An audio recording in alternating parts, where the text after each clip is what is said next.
The next presenter is yaTande Whitney Hunter from Temple University. The Nguvu Story Circle is conceived and facilitated by Dr. yaTande, and it is a participatory workshop that taps the power of ritual play for its wellness potential. The Nguvu Story Circle fuses elements of the African American ring shout, musical chairs, story and support circles to foreground interdependency through movement, rhythm, and bearing witness. Please welcome Dr. Hunter.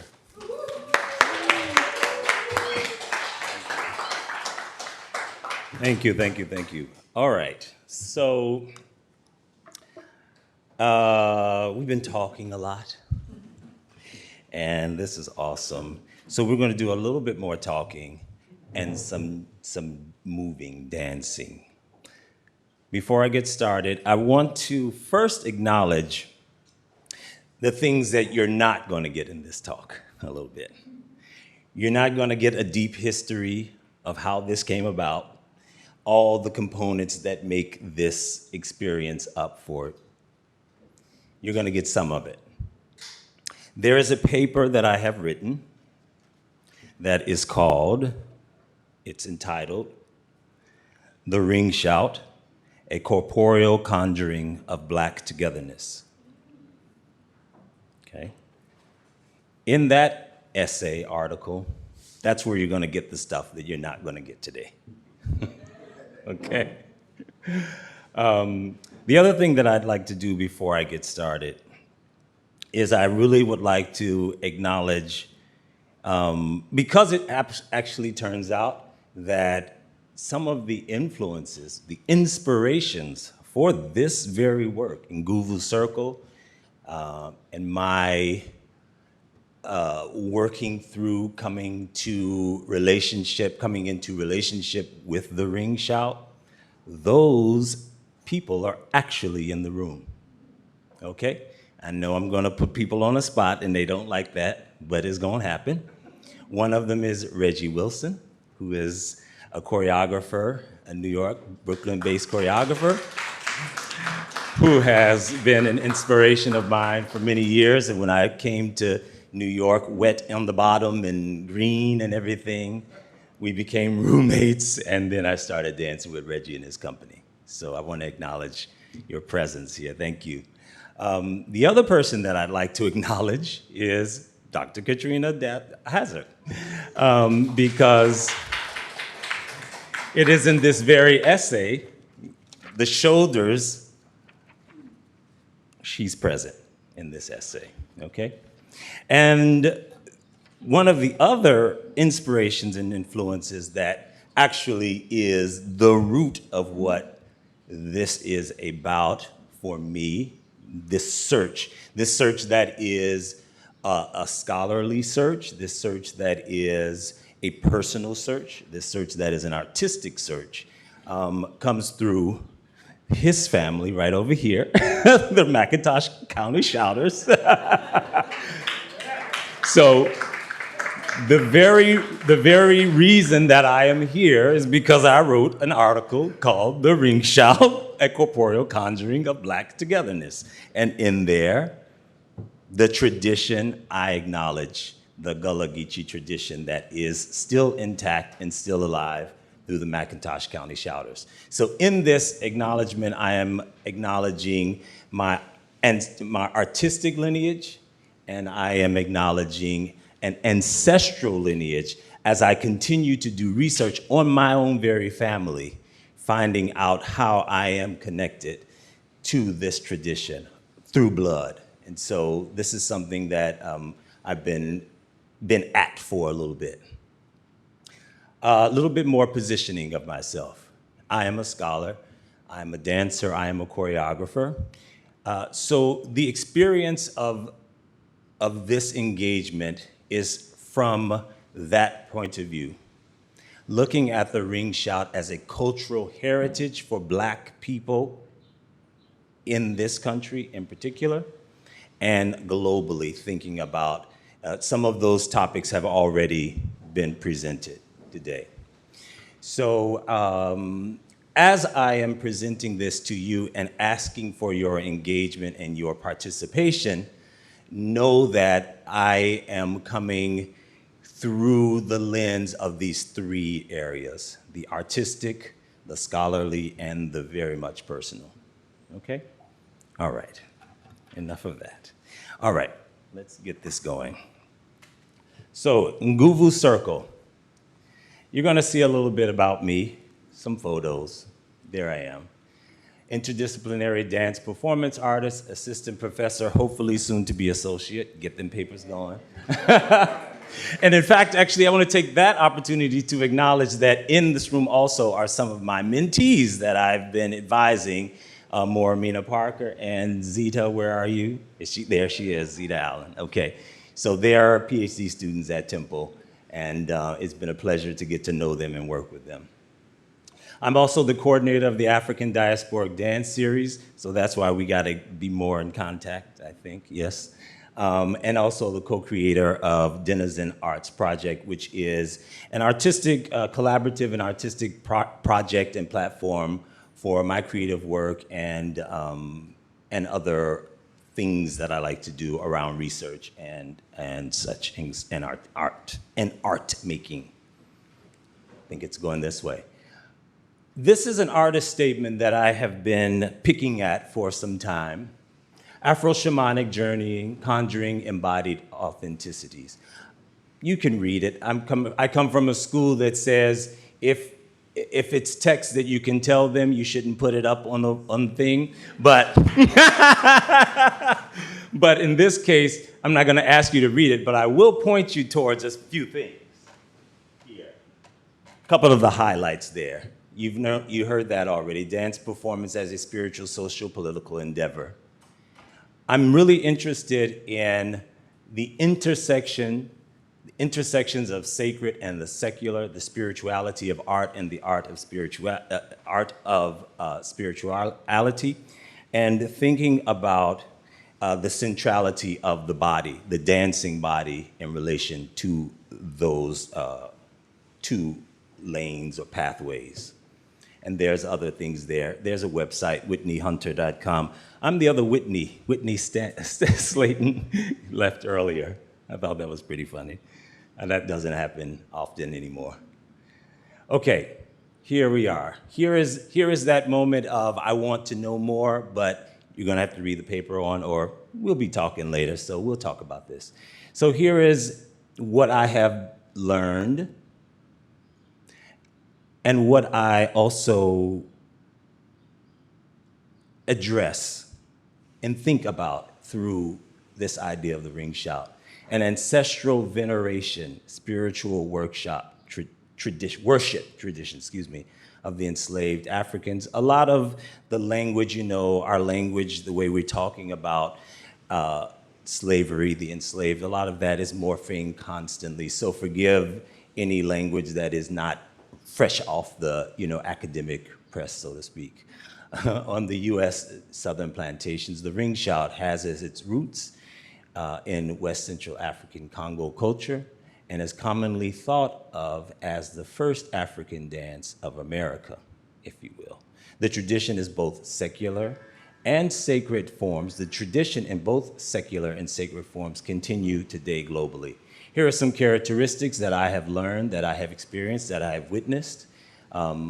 Stick drumming, if you want to use that language, on the floor, hand clapping. Call and response, we've addressed that. Singing, shouting, counterclockwise traveling and around. This is a photo from the Joe Nash collection that is a common photo to use. I've often wondered if any of your people are in there, in that photo. Okay, now I got my answer. Thank you. No, no.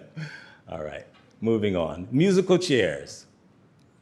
It's a party game. No one knows, I haven't found if anyone knows that, the origin, where musical chairs started. We know it as a parlor game, a party game. Here are the rules of the musical chairs. A rhythm, music is playing. You try and sit down. You don't sit down, you're out. A chair is removed and you keep going, okay? The chair is removed and the teller sits and witnesses and continues the game. I'm interested in how a ritual play through games encourages group cooperation. However, the risk of competitiveness may come about due largely in part to one's drive to win. We'll talk about that a little bit later. And the last component is the story circle. I'll let you take that in. The story circle, as I have encountered it through the Rhode Island Black Storytellers, Valerie Tutson is a very dear sister friend of mine, and I spent some years in Providence, Rhode Island, and got to know her and also the woman that's pictured there.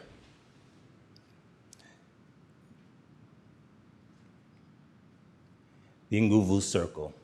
The Nguvu Circle is a Proto-Bantu Kiswahili word that means strength or power. It is a participatory embodied activity that fuses elements of the ring shout, musical chairs, and story circles to foreground interdependency and encourage empathy through movement, rhythm, and bearing witness. I acknowledge the artistry of Rhode Island Black storytellers, Rhode Island-based spoken word theater artist and abolitionist Vadik Kuhumba, who introduced me to the concept of Nguvu through his writing. Nguvu. All right. Here's an invocation. Here's your first point of participation. I would like us all to read this together, please. All right, and go. Invocation. Yes. The circle of strength, the force that holds us in close proximity. I call upon the knowledge embedded within the spirit of continuity and dynamism. I greet the energy of equality, honor the promise of being heard and seen, or seen and heard. May you bring your wisdom. May we learn from you. May truth be voiced. May the long-lasting spirit of collectivity and community be in this space right now, today. Nguvu. Ashe. Okay. So now I'm going to introduce the principles that we're going to play. All right. Follow me here. With your eyes. This is the point where I ask for your volunteers. If you would like to be on the circle and play, please step up and you will grab your chair. Anyone else? Yes, another, please. Thank you. And bring it right into the circle. 9 is preferred. If I can muster 9 participants. Don't be shy. Thank you. Come on in. Wave you in. I'm just choreographing Billy Session. We were speaking of Lindy earlier. Yes? Got some more? Some more takers? All right, come on through. Thank you. Yes. Got some more? Yeah. This is an intergenerational offer. So don't be shy if you feel you're too young. Okay. Okay. 1, 2, 3. One, you. One more. All right. Oh, we got 2 more. Yeah, come on in. All right, come on. Reed, come on. You came back from lunch. Come on in. Come on in. Yes. Yes, thank you. All right. You playing with us? Oh, no, she just sit down. All right. So what's the first thing you notice if this is a mashup of musical chairs? What? Yeah, you form a circle. What's wrong with the circle? No, it is even. It can't be even in the musical chairs. Everybody got a seat. So who's going to give up a seat? All right. Thank you very much. Now, this seat goes, you're going to take your chair over there for me, Zita. Right, we'll remove those other chairs. I'm going to put this chair right here. All right. So, Zita, I'm going to give you this. Yes, you are my, you are our.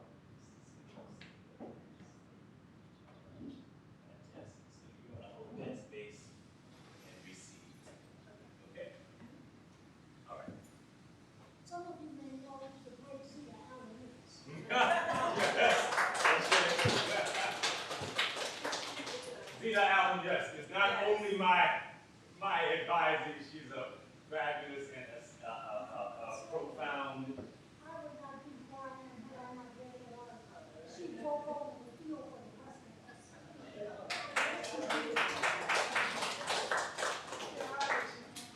That's right. When I interviewed at Temple University, they did not tell me that Zita Allen was a PhD student. And when I went in and I saw Zita Allen sitting there, I said, may I go to the restroom? And I went to the restroom and I said, okay, now everything you thought, you better make sure it comes out right. You better get it right. Because Zita's right there with the archive. All right, excellent. All right. So generally, usually, when I have offered this is not really an audience participation experience, meaning there are usually not people sitting on the side just watching. So you have the privilege of doing that today. Okay? So I'd like everyone in the circle, please, to stand and stand behind the chair that you have or if you don't have. What I'd like to say about the Nguvu Circle is that the Nguvu Circle can become, because it is a story circle, essentially, it can become very, you can feel very vulnerable. Because what I'm asking you to do is open yourself in your life a little bit in this experience. So I ask for your permission to offer that endeavor to you, that you're willing to do that. I use this stone as a form of a communal agreement. Ideally, I would pass it all around so that everybody in this room would have to make contact. So, I'm going to simulate that, and this is what I usually do.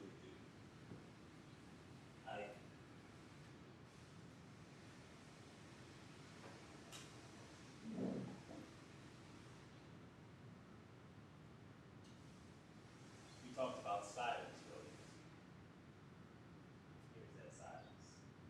So, this is going to pass around counterclockwise so it makes it back. Okay.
Here are your parameters. I will offer you a rhythm. We'll go around the circle. Once the rhythm stops, try and get you in the chair. Do you know the disability version of this? The accessibility version? Tell me. Chairs are taken away, but everybody has to pile on all the chairs. No one gets to. For the future. Yes, yes. So, here it is. If you, once the rhythm stops, if you do not have a chair, you don't go out there, come in here. Everyone always stops. You sit. In the context of your sharing of this story, in alignment with some of what we've been talking about, I would like for you to share very briefly, keeping in mind that you have others on the circle. I would like you to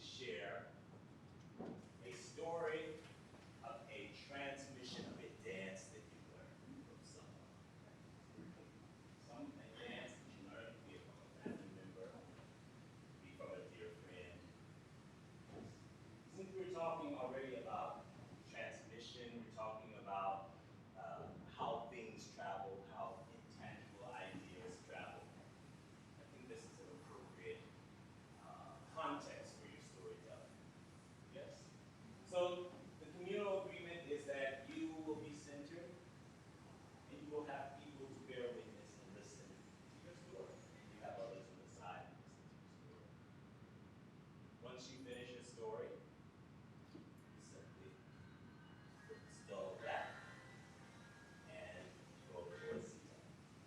And you take a chair with you. And we continue on there until we get down to 1. Now, because of time, we may not get down to 1, but I don't want you all to feel like I didn't get my story told. I got the rhythm, so I can get the circle moving. Don't worry. All right.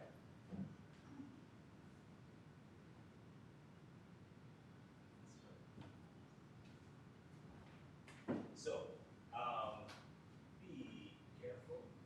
We have limited space, so I'm just gonna ask if you're sitting on an edge, just watch your feet, tuck your toes, tuck your feet in. You wanna move your chair. If you feel like you're just too close and you see another chair, you might wanna get up and go to another. Somewhere else. Yeah, so just be very careful. Here is another parameter I like to call them. Here's another parameter. You cannot pull the chair.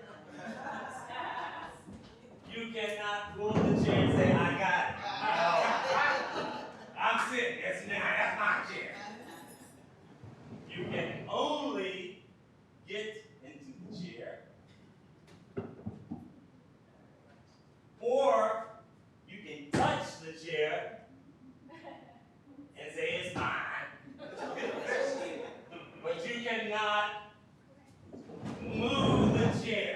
The chairs don't move. The only time the chairs move is when you move it over there. Okay? Everybody good with that? All right, here we go. Now, that element of the ring shout. Thank you to your family and those before us. We have this rhythm. Sometimes, as I understand, in More, they call it bambula.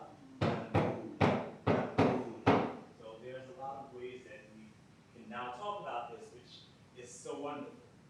Because this is one of the things that we're also talking about, is how we all have this some way in part connected to us, even if we are unaware of the impact that it makes upon us as an American culture, but particularly African American. And as you said,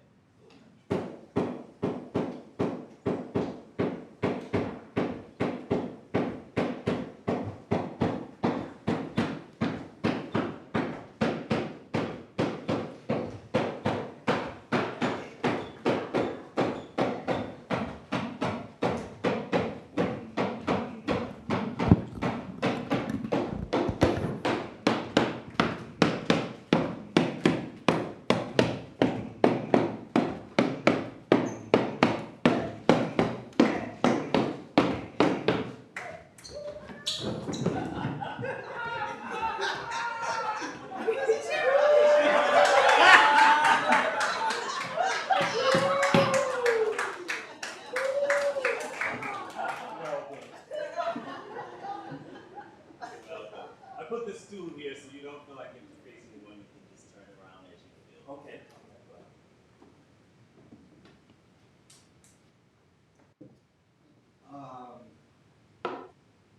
I have to go with something I know that is felt from the doctor over there, from the professor over there, when she's talking about milking the cow. She's talking about milking the cow and doing a dance and doing a rock. And the only thing I can remember right now, back in the day in the 80s, there was a group that brought that back into society, and that was the Whispers. It's called the rock. The rock back and forth. And that's what I was running off my head. And that was a dance that was very easy to do. Everybody did it. And when that came on, everybody got off the walls. And we just rocked all night long. And that's what I remember. She brought that to my mentality today. I'm going to think of it for decades. Till then. So that's my story. Nguvu! That's your period. Yes, you can put it there.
senior dance, and watching her as I grew up. She now has a disability. She's in she's a walker. She teaches by speaking. But as kids, this is the dance that she taught me. And it's funny because she talked about tonations, but it was called the shing-a-ling. And she would say shing-a-ling, shing-a-ling, shing-a-ling, shing-a-ling, shing-a-ling. We call it the four chords. Yeah. But it wasn't that, it was the shing-a-ling. It wasn't until I started taking dance classes that I learned what four chords, and they got four chords, that's shing-a-ling. So that's what I'm going to share.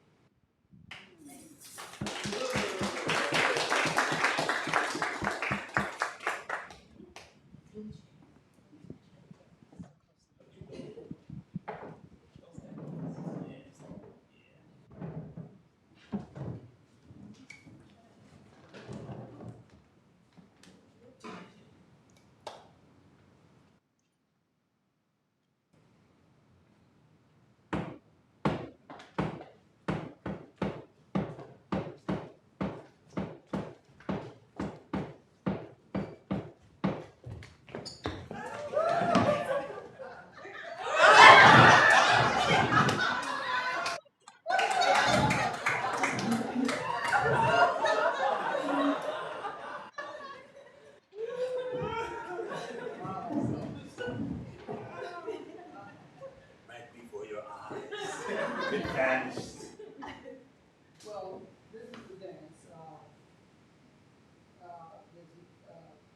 It's called seat pop. And I always tell the children about this dance because it's a dance is about a lizard climbing a tree. Okay? It's a masquerade dance, but it's also a regular dance in West Africa. Okay? So, we learned these dances back in the day too, from the International African American Ballet and from Chuck Davis and all the community of traditional African dance people. So this is a lizard climbing a tree, sea pop.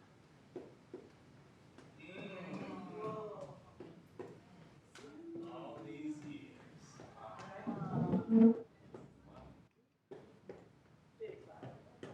Okay, so you did time step.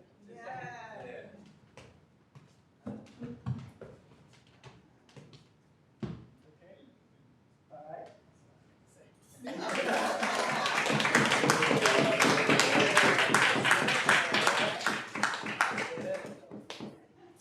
Thank you. You know what to do. Hold up. Take a chair with you. Okay. All organized and stuff. Planting that chair where you think you're gonna have it just perfectly. This is I know what to go.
Mom, and learned how to bongo.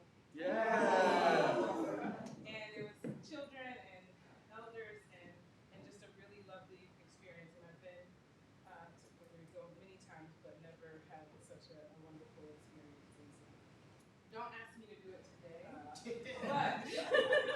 but the foundation is there. So that was a really beautiful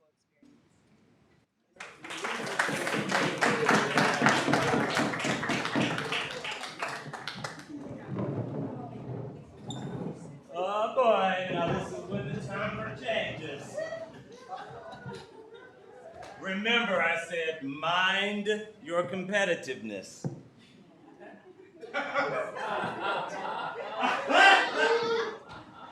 You remember. Mind your competitive. I think I'm going to call that principle the Moramina principle.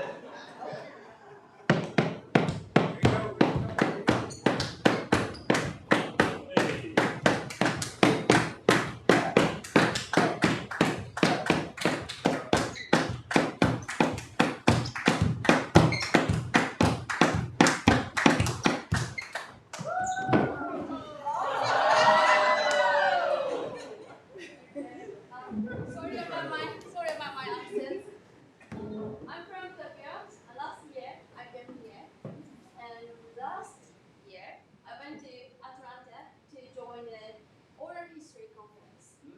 At the time I hadn't had my friend, so but I wanted to join them, enjoy the nightlife to the maximum, and I went to the club, but expensive, so I was dancing outside the door.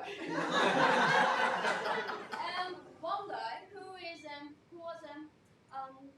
homeless or houseless guy, very elderly guy came to me, and he said, kind of told me off, let's move less, more dance. So I was dancing like so aggressive. He told me, he said, he showed me how to dance. Move less, not move so much. More dignity, more beauty will be shown from myself. That is kind of conversion and transition experience. Thank you so much.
Let's see. After many years of studying many forms of modern and contemporary dance, like Lester Horton and Martha Graham, and African and jazz and tap and etc. I discovered Lindy Hop, and it was in 2004. And my very first teacher was Laura Jeffers. I'm very happy that she's still my mentor today. I work with her. And it just expanded my world because this was a dance that I could actually share with people. And it takes two people to dance with. So yeah. And from there, she introduced me to Frankie Manning, who was still alive at the time. She introduced me to Cloud Wilder, who I started studying with very shortly after that. And then, then I met Norma, and then Ricky Davison, and so yeah, so this dance has been a very important part of my life for the last like 22 years, and I enjoy teaching it, and and it's a happy dance. It's a happy dance. Um, Frankie used to say that if competitions would learn to, dance, so, there'll be no wars, so from there, I learned the Lindy Hop, and so. Hey.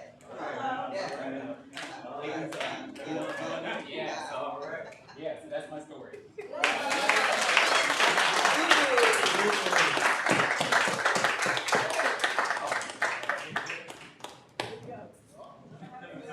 How does this work? We just leave it. Now we got one chair and one rock. You can give a little space. You got to go around a little bit.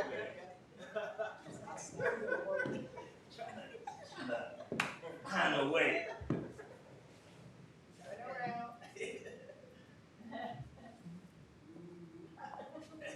Not biased.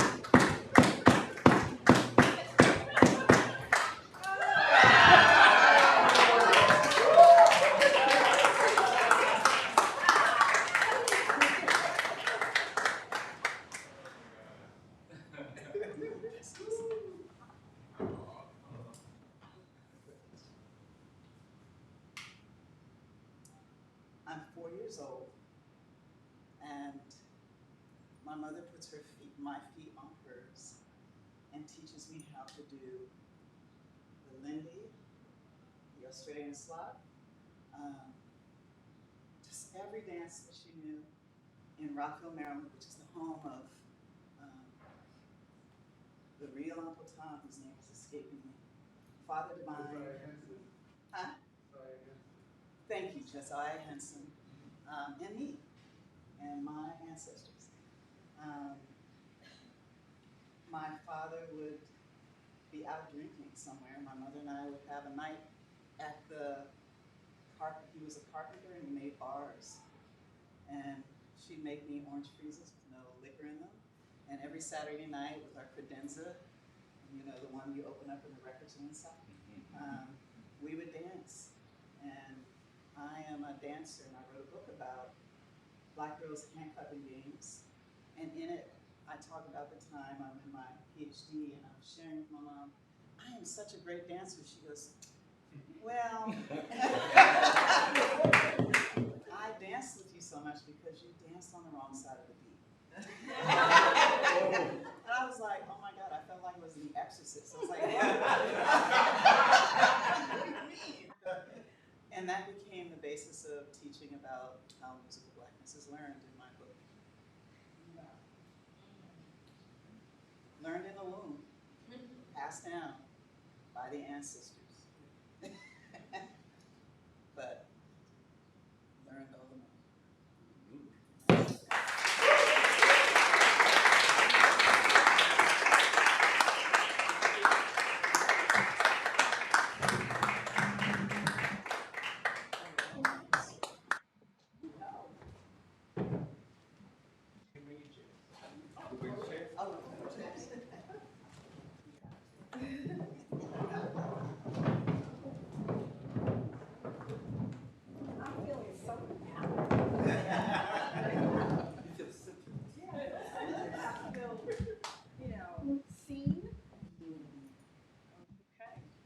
So I would say my dance experience comes from my communal ethos, my communal circle of family, generational.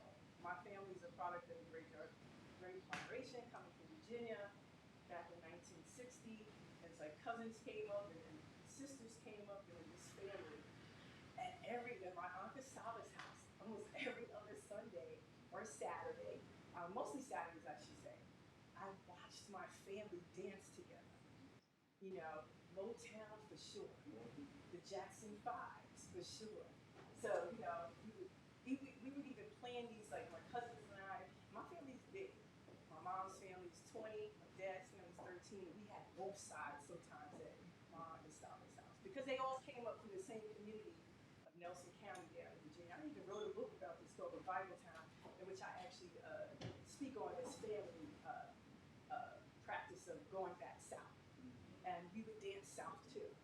And they brought everything with them from the south up north. So it was a continuum of that experience. But I just remember watching like mom and dad dance, and then partner dance. But I was in another generation later, I was in the hip hop generation. So my brothers taught me how to like up rock and boogie up and boogie, all kinds of stuff. So those are my experiences through family, always through family and community, actually dancing along with different generations of genres of music as well. So I would say that.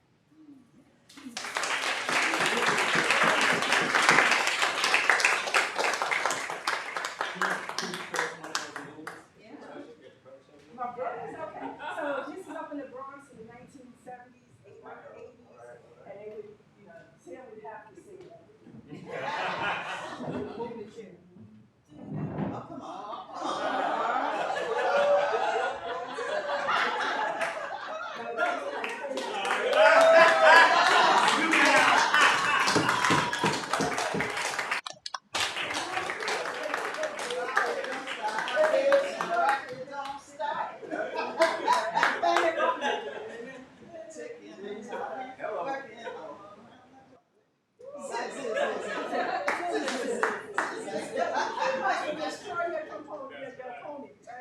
On the dance floor. It wasn't fighting, you think about the Zulu Nation starting gangs into dancing instead of warring against each other.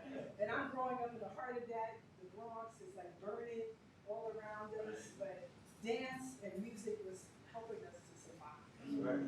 There's a way of healing through people gentrifying and tearing us down and all kinds of stuff. So yeah, I'll go back to it.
Nguvu.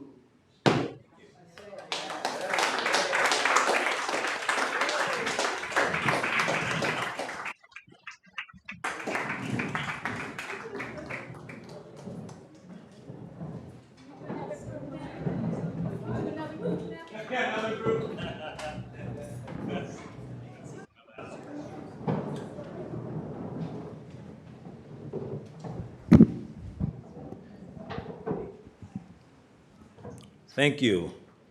Thank you all for participating, for playing.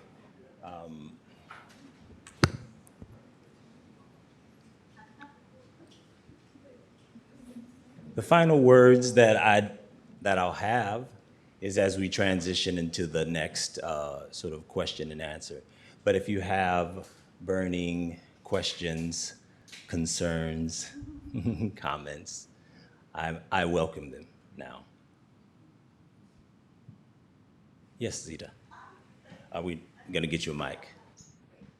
Not that I need one, but one of the things I really think was wonderful about this was not only was it a sense of community among the people who were actually in the circle, but you created this amazing sense of community among everyone who's in the room.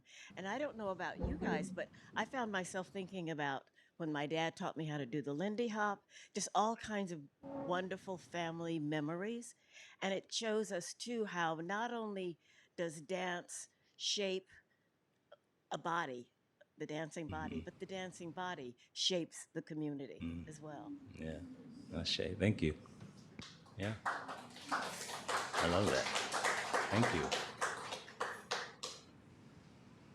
Anyone else? We're going to do a lot of talking later, so yeah. Yes. That was so wonderful to watch. I don't know if you heard me. I said, could you do another group? Because I would love to.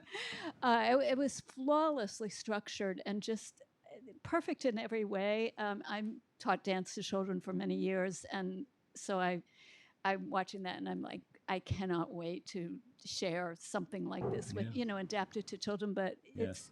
I think it's so wonderful that was so inspiring that like we talked about dance being passed down through generations, and of course I would let them know where I got it. But I just thought it was brilliant. Thank you. Thank you. Yes, I believe that this was channeled. I don't think that I worked with someone named Che, who's based in New Orleans, and we did they do a lot of workshop activity around the ring shout and communal singing and such. And in talking to in talking to them, it became very clear that I was something that was inside me that had sort of felt unfulfilled.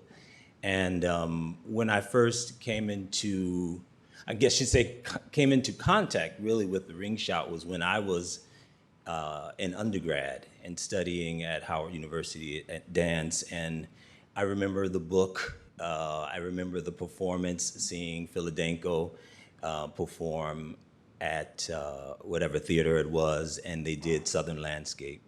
And then towards my middle part of my life at Howard, Reggie Wilson came with his then company and did the shouting rings. It was part of the program, was on the program. And this has been, this tradition, this practice, this way of being has been with me for a while. So yeah, this thing of being passed down, what I'm calling embodied ancestral inheritance. How do we learn these things? Who do we learn these practices, these ways of being in the world in our dancing body? How do we learn? Who do we learn those from? So that's really wonderful. The last time I offered this was at IABD's conference in January, and it was, a young lady. I think she was about 11 to someone. I think she was in her 60s. So it's always a range, and it's interesting. I'm really interested in playing in games because it's just a wonderful way to get past the facade, the shield of protection. So yeah, thank you.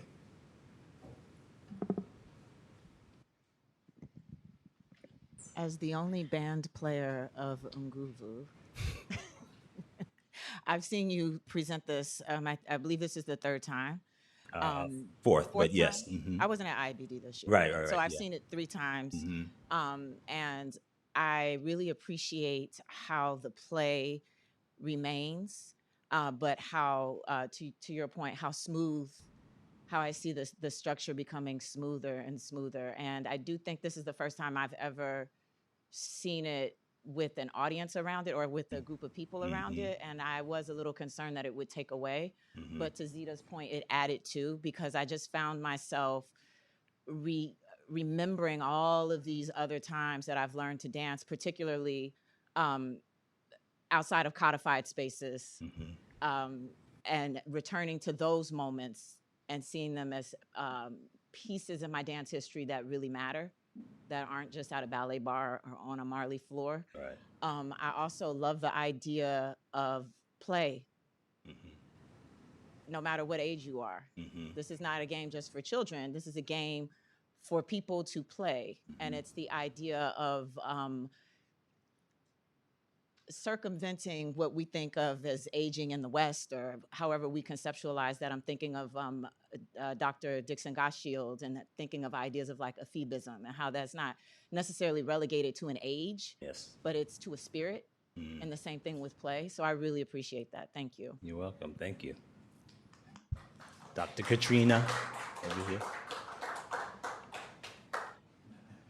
Uh-oh. Thank you. Do you know what you got there? I don't think you know what you got. Because you got the most powerful tool for psychiatry and psychology I've ever seen. In the hands of the right psychologists and therapists, you got something here, partner. Now, I'm very serious. This has the potential to transform trauma victims, and I mean the worst kind of traumas. I don't think you know what you got. They're telling me. They're teaching me. I'm learning. I'm listening. Yeah, you got something very, very serious here. This is a very serious tool.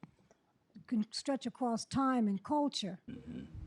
That can really do something for trauma patients, people with bipolar, all kinds of. Oh, I don't think you know what you got. Ashe. Thank you. Ashe.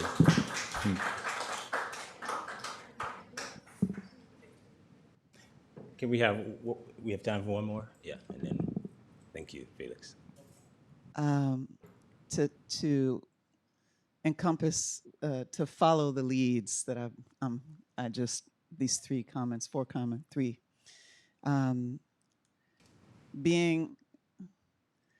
So my first thought was, there's a book called Music of the Common Tongue that talks about the African ideals of the art of social happiness. And this is it. And part of it is letting the mask go away, the mask of, and since I'm facing these 5 empty chairs, it feels like, it is the rhythms are ancestral. The experience of being in a circle is universal. But it's particularly useful in an African context, or an African diasporic context, because we get so little. Like, I had the worst day yesterday, and now I don't remember it, but also the layer of having the community of this space, because the Q&A after the first talk was its own mood. And each one, and so to feel, especially for me, I'll just say, I haven't been at Columbia in these spaces for a while, that so many Harlemites and people who are part of the community get to be on the campus. And I know the crazed surveillance and shutdown of things, it fades everything away. It reminds us of who we truly are. So I just thank everyone, but thank you for creating the space for it. Thank you. Thank you. All right.